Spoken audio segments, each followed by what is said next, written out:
PDF दिख रहा है सबको?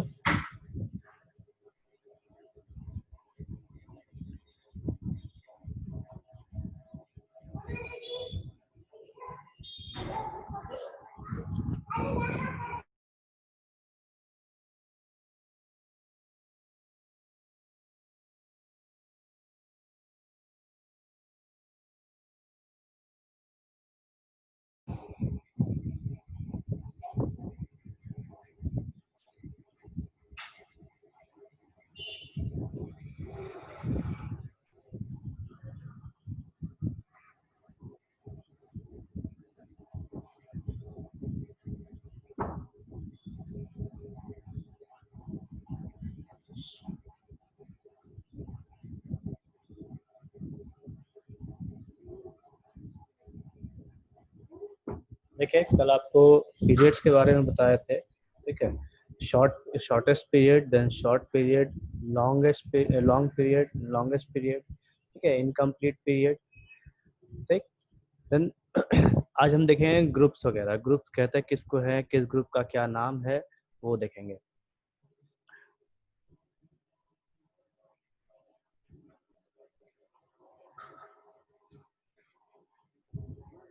आवाज क्लियर नहीं है क्या?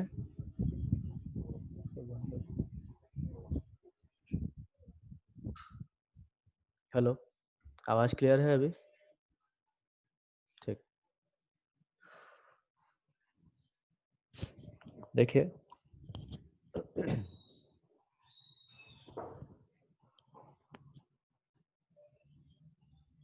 ये एक सिंपल पीरियोडिक टेबल है जो आपको दिखा रखे हैं।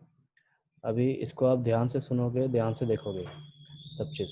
ग्रुप्स है, हम लोग पीरियड देखे हैं, आज हम लोग ग्रुप्स देखेंगे। ग्रुप्स में क्या क्या होता है, ठीक। जैसे ये हमारा फर्स्ट ग्रुप है, ये हमारा सेकंड ग्रुप है,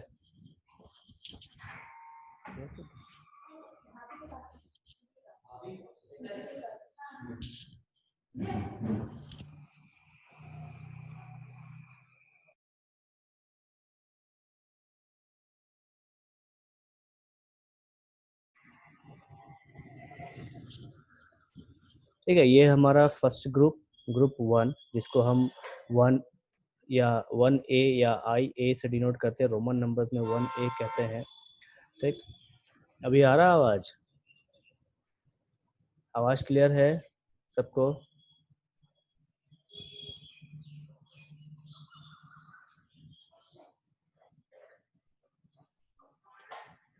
ठीक, अब देखिए group 1A, then group 2A, उसके बाद यहाँ पे ग्रुप 3A है, देन 4, 5, 6 और ये 7।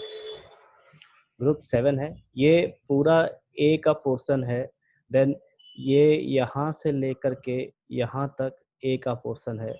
उसके बाद यहाँ से लेकर के यहाँ तक ये B का पोर्शन है। जो मेंडलिफ ने ए और बी में अपने पीरियोडिक टेबल को बांटा था, तो ये पीरियोडिक टेबल भी ए और बी में बटा हुआ है, ठीक। उसके बाद इसमें जो एक और ग्रुप है जिसको हम जीरो ग्रुप कहते हैं या फिर ग्रुप 18 कहते हैं, ठीक है। जीरो ग्रुप चाहे ग्रुप 18। अब इसमें देखिए हर ग्रुप्स का कुछ ना कुछ अरेंजमेंट है, हर ग्रुप्स का कुछ ना कुछ प्रॉपर्टीज होता है, ये कुछ ना कुछ तो हमें शो करते ही है। जैसे सबसे पहला ग्रुप, जो फर्स्ट ग्रुप है हमारा, इसको हम कहते हैं अल्कली मेटल्स, ठीक। वो इसलिए कहते हैं क्योंकि ये अल्कली बनाता है, एक सॉल्ट का फॉर्मेशन करता है, ठीक है। सॉल्ट का फॉर्मेशन या फिर रूपम, आप अपना नेटवर्क चेक कीजिए क्योंकि बाकी सबको आवाज क्लियर है। एक बार आप चेक कीजिए नेटवर्क। बाकी सबका आवाज क्लियर है कि सबको आवाज अटक अटक के आ रही है?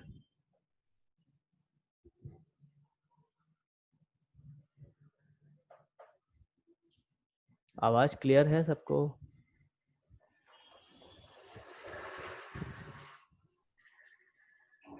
रूपम आप चेक कीजिए अपना नेटवर्क थोड़ा, ठीक है? नहीं तो फोन को रिबूट करके वापस से ज्वाइन कीजिए। अब इसमें देखिए ग्रुप्स में पहला हमारा अल्कली मेटल्स, ठीक। और इस पूरे ग्रुप में हर किसी का जो वैलेंसी है वो +1, मतलब जो इसका ग्रुप का नंबर है वो उसका वैलेंसी हो गया।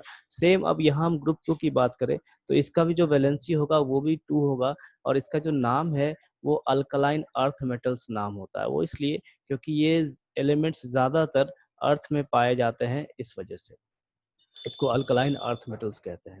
देन ग्रुप 3 की हम बात करें, 3A की अगर हम बात करें, इसको कहा जाता है बोरोन फैमिली। देखिए यहाँ पे जो एलिमेंट है, इस एलिमेंट के नाम से ये पूरा का पूरा ग्रुप का नाम दिया जाता है, जिसको हम कहते हैं बोरोन फैमिली, ठीक। देन यहाँ पे कार्बन है, कार्बन के जो ग्रुप, ये जो ग्रुप है इसको हम कहते हैं कार्बन फैमिली, ठीक।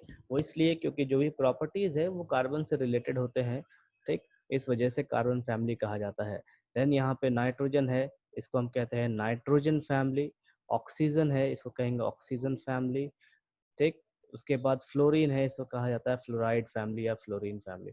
ऑक्सीजन की एक खासियत भी है कि ये और में के रूप में पाए जाते हैं, या यूं कहिए कि ये हमारे अर्थ में जो कच्चा मटेरियल या कच्चा मेटल्स जो निकलता है उसमें ये कॉम्बिनेशन में मिलता है। जैसे अगर हमें आयरन चाहिए तो ये आयरन के साथ ऑक्सीजन जुड़ा हुआ रहेगा, ठीक है। और उसके बाद हमको वो कच्चा मेटल मिलेगा जिसको हम ओर कहते हैं। ध्यान से सुनिए, ये ओर शब्द है जो आप 12th में बेसिकली पढ़ेंगे।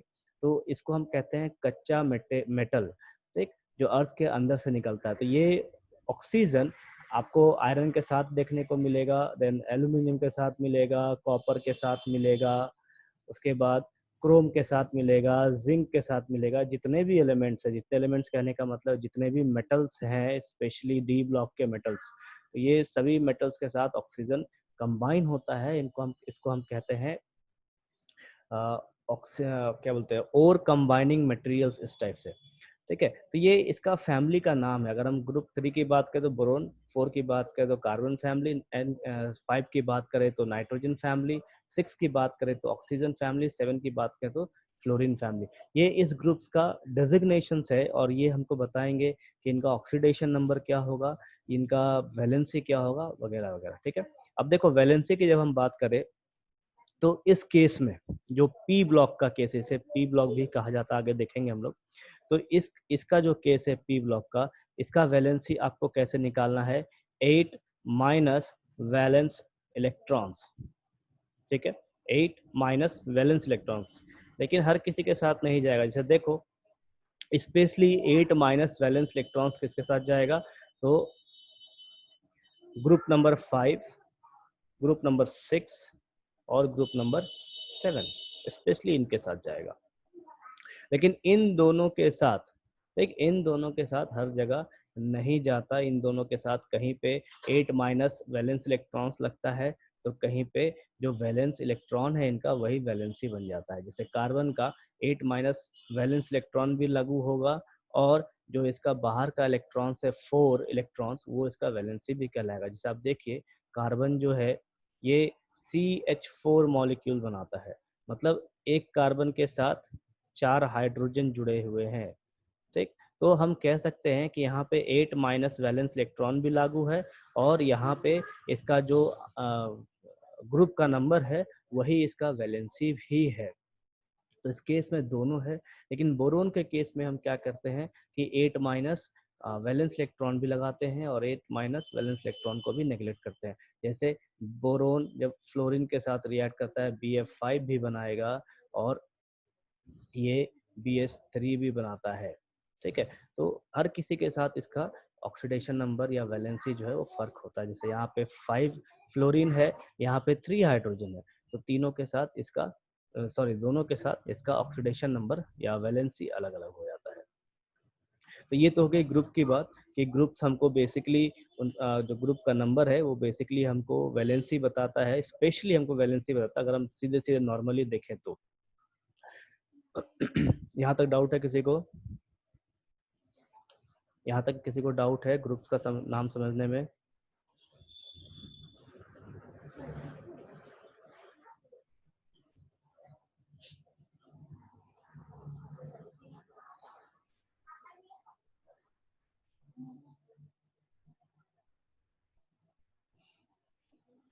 देखो मैंने यहाँ पे किसी किसी का नाम भी लिखा है।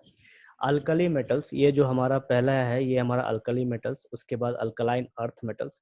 देखिए यहाँ पे मैंने हैलोजेंस लिखा है, ये है जो हैलोजेंस है ये इस ग्रुप को कहते हैं फ्लोरीन वाले ग्रुप को। जहाँ पे देखिए माउस घुमा रहा हूँ मैं, फ्लोरीन, क्लोरीन, ब्रोमीन, आयोडीन, इन चारों को हैलोजेंस कहा जाता है। ठीक, उसके बाद नोबल गैसेस है, नोबल गैसेस हमारा 18th ग्रुप है। देन रेयर अर्थ मेटल्स 21, 39, 57 से 71। ठीक, 21 देन 39 ये है हमारा rare earth metals. And lanthanide elements जो 57 यहाँ से लैंथेनाइड से चालू हुआ है और एलयू तक गया, लुथेंसियम तक गया है। देन एक्टिनॉइड एलिमेंट्स है यहाँ पे ब्लू ग्रुप में। ठीक, उसके बाद ये जो एलिमेंट्स है यहाँ पे इनको हम कहते हैं ट्रांजिशन एलिमेंट्स। देखिए जहाँ मैं माउस घुमा रहा हूँ इनको कहा जाता है ट्रांजिशन एलिमेंट्स। वो इसलिए क्योंकि इनके जो इलेक्ट्रॉन्स हैं वो डी सब सेल में होते हैं और इलेक्ट्रॉन्स एक सेल से, एक ऑर्बिटल से दूसरे ऑर्बिटल में ट्रांसफर करता है डी का खुद के ऑर्बिटल्स में, इसलिए इनको ट्रांजिशन एलिमेंट्स कहा जाता है। देन वापस चलेंगे ग्रुप में, हम लोग पॉइंट वाइज पॉइंट देखते हैं। सबसे पहला group 1 consist of hydrogen, lithium, sodium and all. The common outer most electronic configuration is NS1। देखिए यहाँ पे आउटर मोस्ट इलेक्ट्रॉनिक कॉन्फ़िगरेशन की हम बात कर रहे हैं जिसको NS1 दिया गया है। मतलब जो भी एलिमेंट होगा,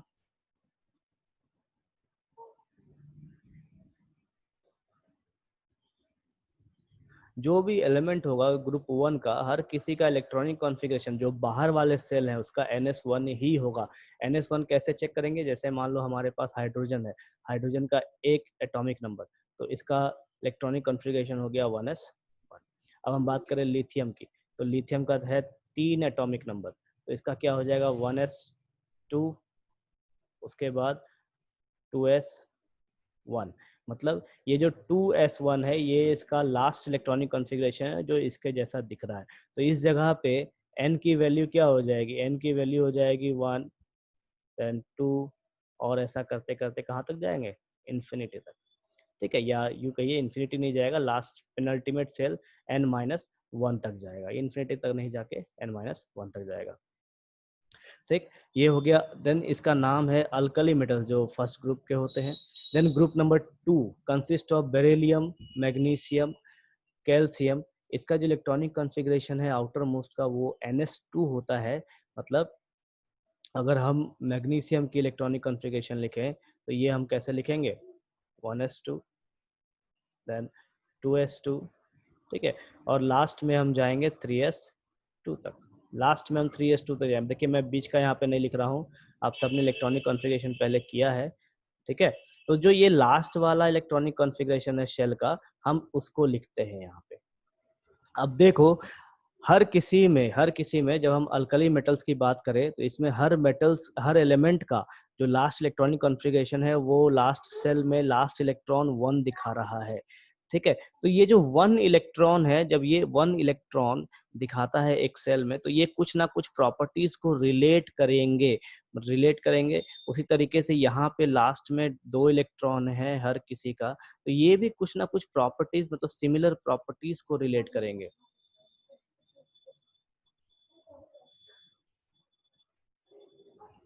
नाइट्रोजन का एक इलेक्ट्रॉन कहाँ होता है?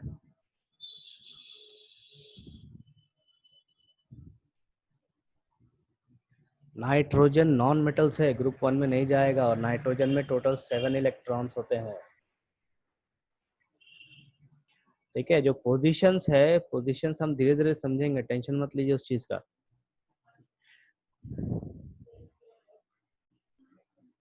अब देखिए ये इसका नाम है अल्कलाइन अर्थ मेटल्स, जो अभी आपको बताए थे। ये बेसिकली जमीन के अंदर पाए जाते हैं सारे एलिमेंट्स, इसलिए इनका नाम अल्कलाइन अर्थ मेटल्स दिया गया है। अल्कलाइन इसलिए क्योंकि ये मोस्टली हाइड्रोक्साइड के साथ रिएक्ट करते हैं और अल्कलीज बनाते हैं, इस वजह से। Then group number 13 consist of boron, aluminium.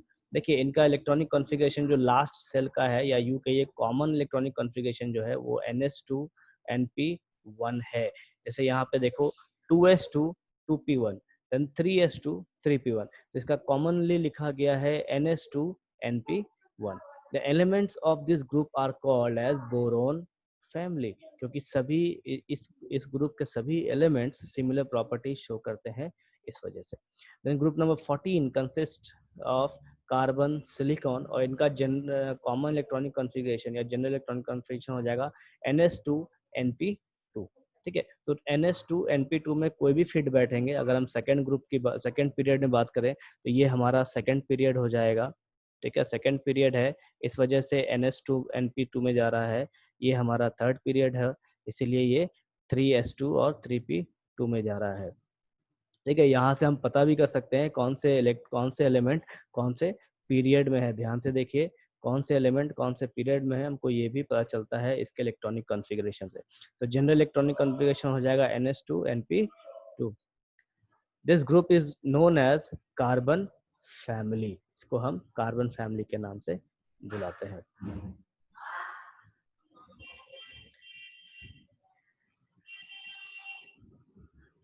Then next group है ग्रुप नंबर 15। ग्रुप नंबर 15 जिसमें स्टार्टिंग है नाइट्रोजन से। जनरल इलेक्ट्रॉनिक कॉन्फ़िगरेशन हो जाएगा NS2 NP3। ठीक है, general electronic configuration NS2 NP3। Then इसको हम कहते हैं नाइट्रोजन फैमिली, और इसका दूसरा नाम है निक्टोजेंस। ठीक है, ध्यान से सुनिए, निक्टोजेंस, पॉइजनस कंपाउंड्स फॉर्मिंग एलिमेंट्स। इसमें जो नाइट्रोजन है ये दूसरे से कंपाउंड्स के साथ पॉइजनस गैसेस बनाता है, जो हमें हमें हार्म पहुंचाते हैं, इस वजह से इसको नाम दिया गया है निक्टोजेंस। ठीक है, अभी जैसे आप देखो, अगर एयर में नाइट्रोजन के कंपाउंड्स बढ़ जाए, N2O अगर बढ़ जाए या NO बढ़ जाए, तो ये हमको बहुत तकलीफ देते हैं, और बेसिकली ये लीड के साथ कंबाइन होके एक पॉइजनस गैस का फॉर्मेशन करते हैं, जिसके वजह से देखो अभी जो आप देखोगे, या आपने पहले न्यूज़ सुना होगा BS3। ये जो इस टाइप की जो गाड़ियां थी कुछ साल पहले, 2-3 साल पहले, इस पे बैंड किया गया था, गवर्नमेंट ने इसको बंद कर दिया था। तो इसमें से लीड के कंपाउंड्स बहुत ज़्यादा निकलते थे। लीड का इससे जो इसका जो धुआं था, उस धुएं से लीड बहुत ज़्यादा निकलता था, और ये नाइट्रोजन ऑक्सीजन के साथ कंबाइन होके एक पॉइजनस गैस का फॉर्मेशन करता था, जिस वजह से इसको गवर्नमेंट ने बैंड किया था। तो ये जो नाइट्रोजन है ये एयर के साथ मिक्स होने के बाद बहुत ज़्यादा तकलीफ पहुंचाता है, और इसके वजह से लोग मरने लग जाते हैं। अगर आप नाइट्रोजन के कंपाउंड्स इनहेल करने लग जाओ रेगुलरली छोड़ो, 7-8 दिन इनहेल करो, तो आपकी डेथ हो जाएगी। इसीलिए इनको दूसरा नाम दिया गया है निक्टोजेंस।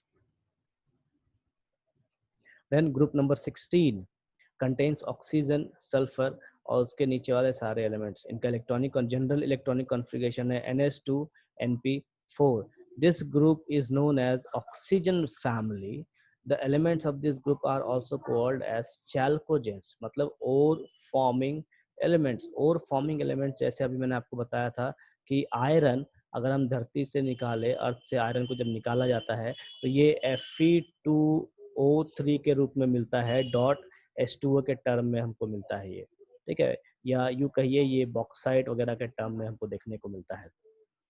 तो ये एक तरह का ओर है, मतलब कच्चा एलिमेंट है, कच्चा मेटल है, जिससे हम और जिससे हम प्योर मेटल को निकालते हैं, Fe को निकालते हैं, और तब जाके हम यूज़ करते हैं। ध्यान से सुनिए, जो कच्चा मेटल धरती से निकलता है वो हमारे किसी काम का नहीं, उससे हम कुछ भी नहीं बना सकते, एक चाकू भी आप नहीं बना सकते। ठीक है, क्योंकि उसमें बहुत सारे इम्प्योरिटीज होते हैं, और इम्प्योरिटीज आपको कोई भी शेप देने के लिए शेप नहीं देगा, इस वजह से इसको प्यूरिफाई किया जाता है। ठीक, तो जो कच्चा मटेरियल निकलता है उसे हम कहते हैं ओर।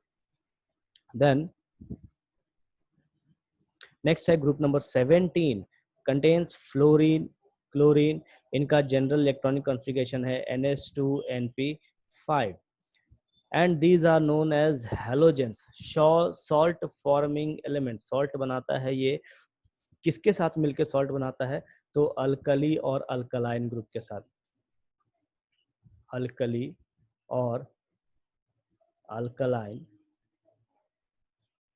अल्कली एंड अल्कलाइन मेटल्स के साथ ये सॉल्ट बनाता है, या यूं कहिए तो 1A एंड 2A के साथ मिलकर ये सॉल्ट का फॉर्मेशन कहता है, इसीलिए इसको हैलोजेंस कहा जाता है। Then group number 18 or zero group contains noble gases, helium, neon, argon and all.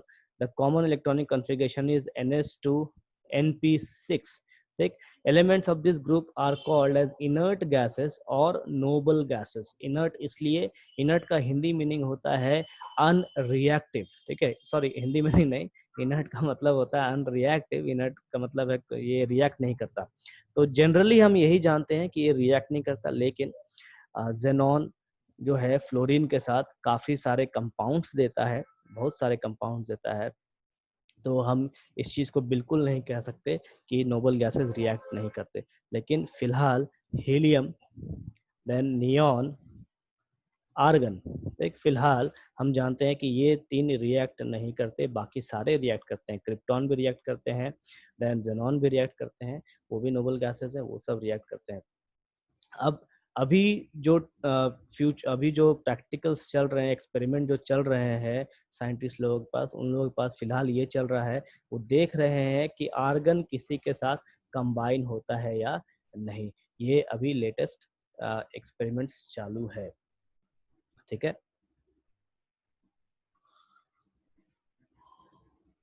यहाँ तक किसी कोई डाउट है?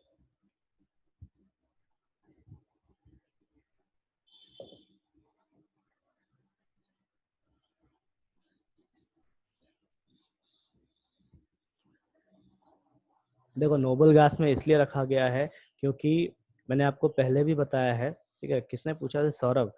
नोबल गैस में इसलिए रखा गया है क्योंकि पहले ये रिएक्ट नहीं करते थे, ठीक। पहले जब इसको मतलब डिस्कवर किया गया था, तब ये रिएक्ट नहीं करते थे, और चूंकि इनका जो प्रोडक्ट है या कंपाउंड जो बनाता है, ये मैक्सिमम या यूं कहिए कि बेसिकली ये फ्लोरीन के साथ ही बनाते हैं, ठीक। ये दोनों का जो कंपाउंड देखा गया है वो सिर्फ और सिर्फ फ्लोरीन के साथ देखा गया है, बाकी सारों के साथ देखा नहीं गया।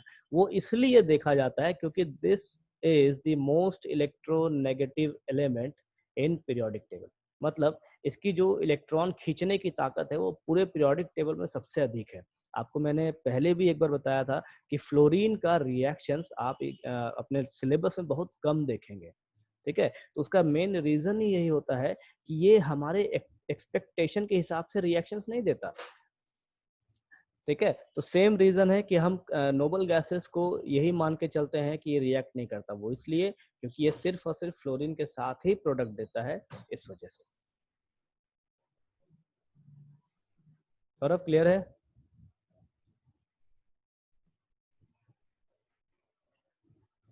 सौरभ,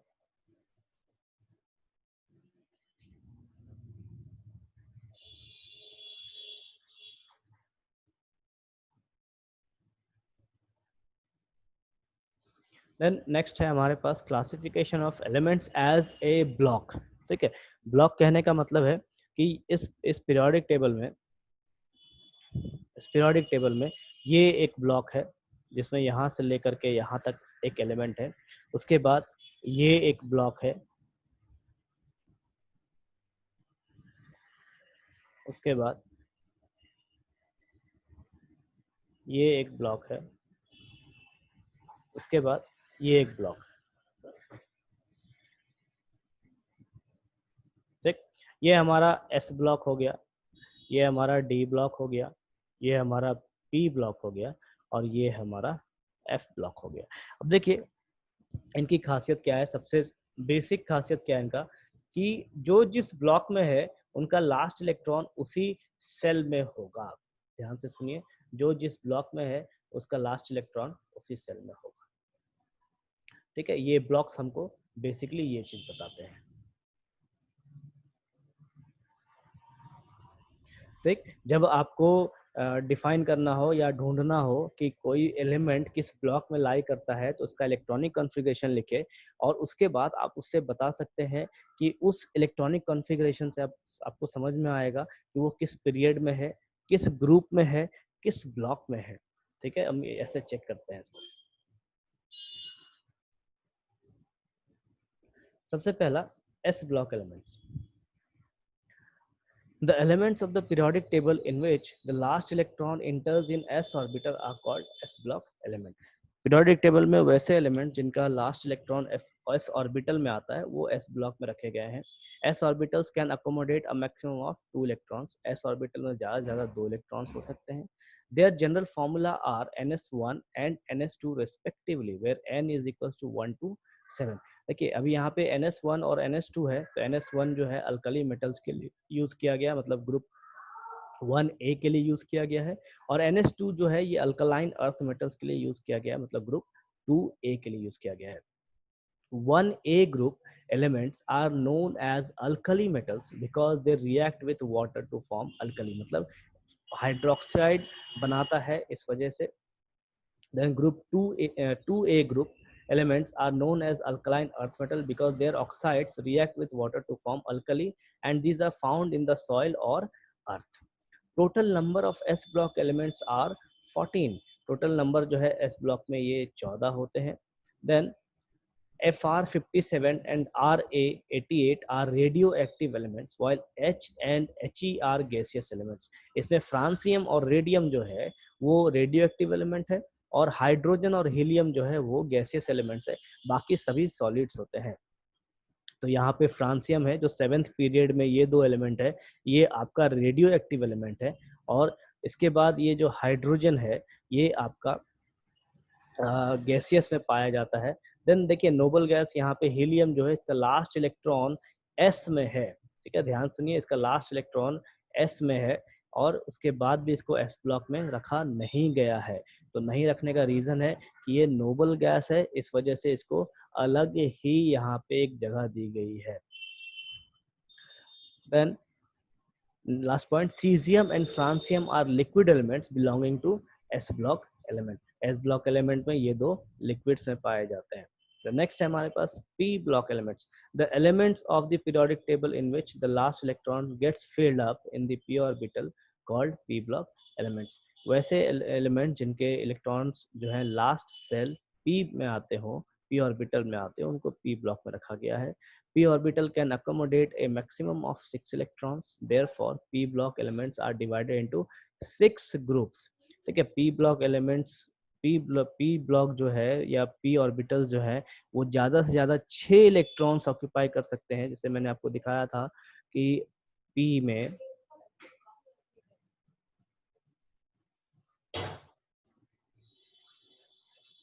1 और 2 ग्रुप वाला एलिमेंट फ्री स्टेट में पाया जाता है या नहीं? नहीं, बिल्कुल नहीं पाया जाता। ठीक है, इसलिए नहीं पाया जाता क्योंकि जो अल्कली और अल्कलाइन अर्थ मेटल्स हैं, अल्कली मेटल्स और अल्कलाइन अर्थ मेटल्स हैं, ये हाईली रिएक्टिव होते हैं। ठीक है, इस वजह से ये कॉम्बिनेशन में मिलते हैं ज्यादातर। आप देखो सॉल्ट, अगर आप देखते हैं सॉल्ट कहाँ से मिलता है, नदी से, तो उसको प्यूरिफाई करके सॉल्ट बनाया जाता है। ठीक है, वो हमेशा कॉम्बिनेशन में पाए जाते हैं इस वजह से।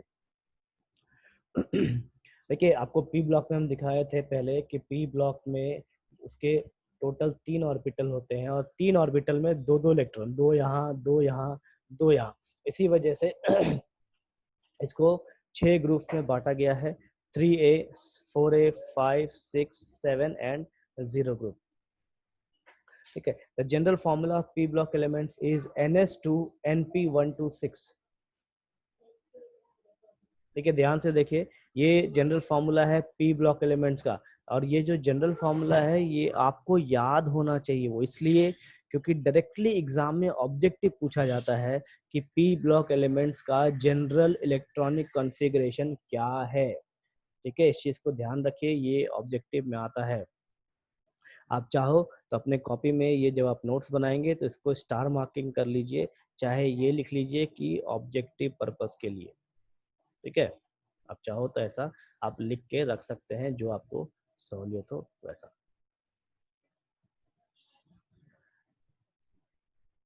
Then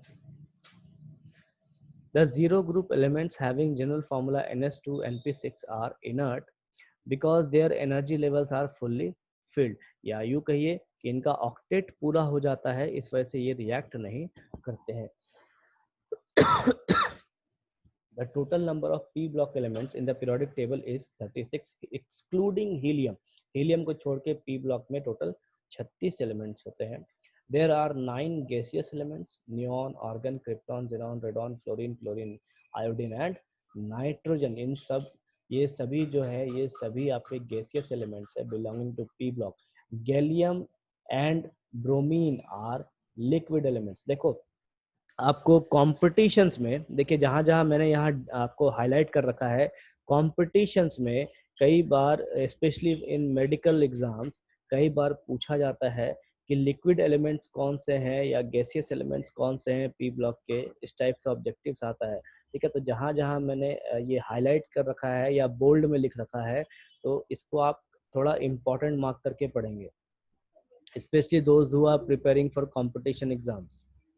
Then next point, the step-like thick lines drawn in the periodic table in the p block divides elements into metals, non-metals and metalloids। ठीक है, अब देखिए ये जो थिक लाइन है ये मैं आपको दिखा रहा हूँ, इसमें मेटल्स, नॉन मेटल्स और मेटलॉइड्स को बांटता है। तो यहाँ पे देखिए ये एक लाइन है, यहाँ पे जहाँ मैं माउस चला रहा हूँ ये एक लाइन है जो मेटल्स, मेटलॉइड्स वगैरह को बांटते हैं, ठीक है। एक ये कलर यहाँ पे चेंज हो रहा है, एक कलर यहाँ पे चेंज हो रहा है, सॉरी एक कलर यहाँ पे चेंज हो रहा है, ठीक। देन एक कलर यहाँ पे चेंज हो रहा है। तो ये आपका मेटल का एरिया है, ये मेटलॉइड्स का एरिया है और ये आपका नॉन मेटल्स का एरिया। ध्यान से देखिए, जहाँ मैं आपको माउस दिखा रहा हूँ फिलहाल, जो carbon, nitrogen, oxygen, phosphorus, sulphur, selenium है, ये आपका नॉन मेटल्स का एरिया है। देन यहाँ पे बोरोन, सिलिकॉन, जर्मेनियम, आर्सेनिक है। इसके बाद इधर का जो एरिया है टेलेरियम है, पोलोनियम है, एसबी है, ये सब आपका नॉन मेटल सॉरी मेटलॉइड्स का एरिया है। देन यहाँ पे एल्यूमिनियम, गैलियम, इंडियम है, टिन है, लेड वगैरह है, ठीक है। तो ये आपका मेटल्स का एरिया है। ये बाउंड्री लाइन है जो इन सबको बांटती है और पीरियोडिक टेबल में हम इसको ऐसे देख सकते हैं। नेक्स्ट है हमारे पास D block elements, the elements of the periodic table in which the last electron gets filled up in the D orbital called D block elements. ठीक है, वैसे एलिमेंट जिसके इलेक्ट्रॉन्स लास्ट में डी सेल में जाते हैं, डी सब cell में जाते हैं, उनको हम डी ब्लॉक एलिमेंट्स कहते हैं। The D block elements are placed in the groups named 3b, 4b, 5b, 6b, 7b, 8b, 1b and 2b. In d block elements, the electron gets filled up in the d orbital of the penultimate cell. d orbital in the penultimate cell कहने का मतलब है, जैसे देखो अगर हम आप किसी की इलेक्ट्रॉनिक कॉन्फ़िगरेशन करो या आपने जितने इलेक्ट्रॉनिक कॉन्फ़िगरेशन किए हैं डी ऑर्बिटल के, उसमें जब आप डी ऑर्बिटल्स के इलेक्ट्रॉन्स को अगर आप भरते हैं तो आप एक चीज ऑब्जर्व किए होंगे या होता नहीं भी किए हो, तो वहां पे देखो जब डी ऑर्बिटल्स का आप इलेक्ट्रॉन्स फुलफिल कर रहे हैं तो 3d 3d जो है वो 4s के बाद आता है, ठीक है। तो इसको हम कहते हैं पेनल्टीमेट सेल। ध्यान से सुनिए, 3d आपका 4s के बाद आएगा, इसको हम कहेंगे penultimate shell. Then next point, D block elements lie between S and P block elements। ठीक है, D जो है S और P के बीच में रहता है। The general formula of these elements is n-1 S2 P6 D1 to 10 NS1 to 2। ये जनरल देखिए, ये जनरल फॉर्मूला आपको याद करना होगा, ठीक। अगर आप कोई भी एलिमेंट को उठाते हैं, जैसे 30 एलिमेंट जो आपका जिंक है, इसको आप अगर उठाते हैं, इसका इलेक्ट्रॉनिक कॉन्फ़िगरेशन करते हैं, तो उसका जो इलेक्ट्रॉनिक कॉन्फ़िगरेशन है वो इस फॉर्मेट को शो करेगा, ठीक है। तो ये फॉर्मेट आपको याद करना है, इसको आपको याद करके रखना है। Then out of all the D block elements, mercury is the only liquid element. This is very important. पूरे डी ब्लॉक में मरकरी एक ऐसा एलिमेंट है जो लिक्विड में पाया जाता है, बाकी सब सॉलिड्स में पाए जाते हैं। ठीक है, ये काफी इंपॉर्टेंट है और ये कई बार ऑब्जेक्टिव में पूछा जाता है, even in your board exams.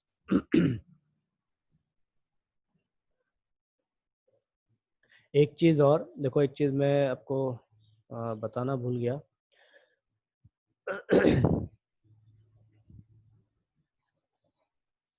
यहाँ पे यहाँ पे जो एस ब्लॉक एलिमेंट है और जो पी ब्लॉक एलिमेंट्स होते हैं, इनको रिप्रेजेंटेटिव एलिमेंट्स भी कहा जाता है, क्योंकि ये दोनों ही पहले पाए गए थे और इन दोनों की वजह से ही जो है हम बाकी सारे एलिमेंट्स को डिफाइन करते हैं या समझाते हैं। ठीक है, इनके जो प्रॉपर्टीज है उनको देख देख के इनके प्रॉपर्टीज को बताया जाता है। इसीलिए एस ब्लॉक को और पी ब्लॉक को रिप्रेजेंटेटिव एलिमेंट्स भी कहा जाता है। इनका दूसरा नाम भी है रिप्रेजेंटेटिव एलिमेंट्स। देखिए, मैंने कहीं पॉइंट यहाँ पे शायद डाला नहीं है, पॉइंट मैं भूल गया हूँ डालने, तो आप सब कॉपी में नोट डाउन कर लीजिए। S and P block elements are called as representative elements. ठीक है, जब आप नोट्स बनाएंगे तो उसमें आप लिख लेंगे। चलिए फटाफट लिख लीजिए। S and P block elements are known as representative elements.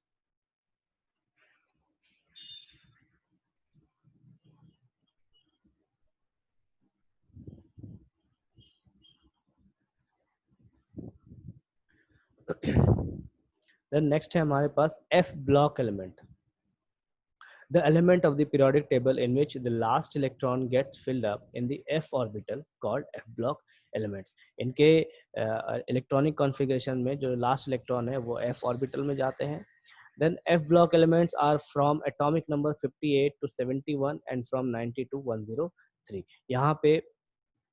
यहाँ से चालू होता है ये पूरा का पूरा एफ ब्लॉक एलिमेंट। अब एक चीज देखिए, यहाँ पे इसको जो है ये बेसिकली यहाँ पे है, ये और ये जगह पे, तो इसको अगर हम इस जगह पे रखें तो ये परपेंडिकुलरली खड़ा हो जाएगा इस पॉइंट पे। ठीक है, इन दोनों पॉइंट पे ये पूरा का पूरा एलिमेंट जो है ये परपेंडिकुलरली खड़ा हो जाएगा।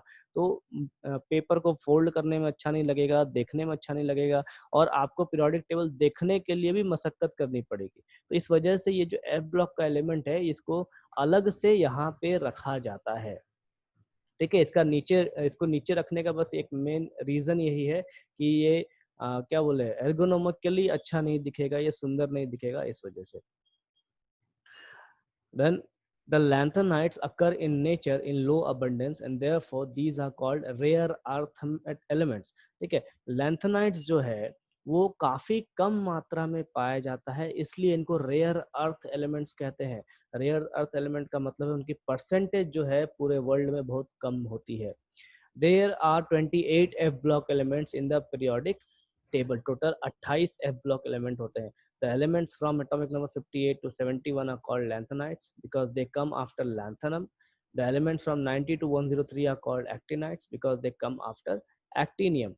All the actinide elements are radioactive। जितने भी actinide elements हैं, जो यहाँ पे elements हैं नीचे वाले, ये सभी रेडियो एक्टिव